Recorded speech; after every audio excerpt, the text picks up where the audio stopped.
ઓમ ગમ ગણપતયે નમઃ. ઓમ એં સરસ્વતી નમઃ. નારદ ભક્તિ સૂત્ર. કહેવાય છે કે વેદવ્યાસજી બદ્રિકાશ્રમમાં રહેતા હતા ત્યારે એક દિવસ નારદજી ત્યાં જઈ પહોંચ્યા. વ્યાસજીએ નારદજીનો આદર સત્કાર કર્યા બાદ કુશળ સમાચાર પૂછ્યા. નારદજી બોલ્યા, હે વ્યાસજી, આપના કાર્યોથી સંતુષ્ટ તો છો ને?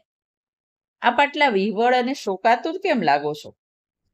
ત્યારે વ્યાસજી કહે છે, હે નારદ, આટલું કાર્ય કરવા છતાં મારું મન સંતુષ્ટ નથી. મને કશું ખૂટતું હોય તેમ લાગે છે. ત્યારે નારદજી સૂત્રાત્મક રીતે ભક્તિનું નિરૂપણ વ્યાસજી સમક્ષ કરે છે, જેને આપણે નારદ ભક્તિ સૂત્ર તરીકે ઓળખીએ છીએ. જેમાં 84 સૂત્રો છે અને આ 84 સૂત્રો દ્વારા નારદજી ભક્તિનું સુંદર નિરૂપણ કરે છે. પહેલું સૂત્ર છે અથાતો ભક્તિ વ્યાખ્યાસ્યામઃ. અથ અતઃ ભક્તિ વ્યાખ્યાસ્યામઃ. અથ એટલે હવે, અતઃ એટલે આટલા માટે, ભક્તિ એને તો આપ જાણો જ છો, અને વ્યાખ્યાસ્યામઃ એટલે વ્યાખ્યા અથવા વિવરણ કરીશું.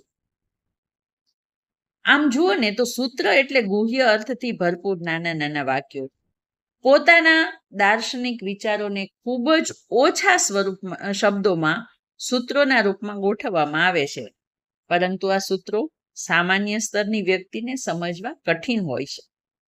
પરંતુ અહીં તો વક્તા નારદજી છે અને શ્રોતા વ્યાસજી, બંને વિદ્વાન પુરુષો છે, એટલે લાંબી વ્યાખ્યાઓ કરવી ના પડે. અને તેથી જ નારદજીએ ભક્તિની ચર્ચા શરૂ કરતા પ્રથમ સૂત્ર કહ્યું, અથાતો ભક્તિ વ્યાખ્યાસ્યામઃ, એટલે કે આપણે ભક્તિની વ્યાખ્યા વિવરણ કરીશું. પણ હવે આપણે એ સમજવું જોઈએ કે અથ એટલે શું? અથ એટલે હવે. હવે એટલે જ્યારે ભક્તિની વાત કરવાની છે ત્યારે સાધકને ગૂઢ રહસ્ય સમજાવવાનું છે. સાધકની યોગ્યતા તો હોવી જોઈએ ને. ભક્તિના ગૂઢ રહસ્યને એ જ વ્યક્તિ પામી શકે છે જેનામાં ઉત્કટ આકાંક્ષા, શ્રદ્ધા, સરળતા, દ્રઢતા, બ્રહ્મચર્ય, નિષ્કામ સેવા, અનાસક્તિ જેવા સદ્ગુણો હોય. ત્યાર પછી આવે છે અતઃ.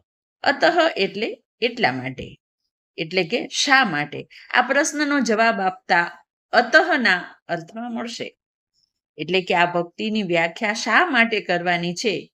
તો કહે ભક્તિ આપણને ઈશ્વર સાક્ષાત્કાર સુધી લઈ જાય છે તે માટે કરવાની છે. અને આપ સૌ જાણો જ છો કે શંકરાચાર્ય જેવા અદ્વૈત વેદાંતીએ પણ આત્મ સાક્ષાત્કાર પછી પણ ભક્તિ માર્ગ પસંદ કર્યો છે. ત્યાર પછી ભક્તિ વ્યાખ્યાસામઃ. તો ભક્તિ શબ્દનો અર્થ આપણે સૌ જાણીએ છીએ. ભક્તિ એટલે ઈશ્વર પ્રત્યે આસક્તિ, પ્રેમ.